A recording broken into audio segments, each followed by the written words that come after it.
ఆహా, ఏంటి ఈ drama? Actor number 1 Narendra Modi, actor number 2 Pawan Kalyan, యాక్టర్లో కలిసిపోయిన పెద్ద యాక్టర్ 40 సంవత్సరాల నుండి యాక్ట్ చేస్తున్న చంద్రబాబు నాయుడు.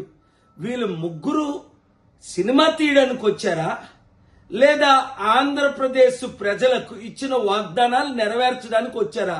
ఒకరినొకరు పొగుడుకుంటూ, అబ్బా ఈయనెంత పెద్ద, నేను అదే స్కూల్లో చదువుకున్నాను, ఇదా మర్చిపోయారా? 10 సంవత్సరాల క్రిందట వెంకటేశ్వర స్వామి పేరుతో ప్రత్యేక హోదా ఇస్తాను ఆంధ్రులకని చంద్రబాబు నాయుడు ఉంటుండగే నరేంద్ర మోదీ చెప్పారు కదా.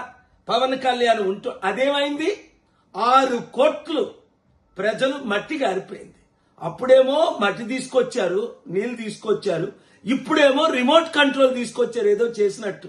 విశాఖపట్నం స్టీల్ ప్లాంట్ నీరు గారిపోతుంటే కనీసం ఇదిగో మేము 10,000 కోట్లు ఇస్తాం, నెలకి దీన్ని పెర్మనెంట్ చేస్తాం, ఇచ్చిన వాగ్దానాలు 2 కోట్ల ఉద్యోగాలు ఇస్తానన్నారు, ఇచ్చారా? ప్రత్యేక హోదా ఇస్తామన్నారు, ఇచ్చారా? స్టీల్ ప్లాంట్ అమ్మవన్నది ఇప్పుడు అమ్మడం లేదా? మనందరినీ ఇలా మోసం చేస్తుంటే దేన్ని బట్టి చప్పట్లు కొడుతున్నారు?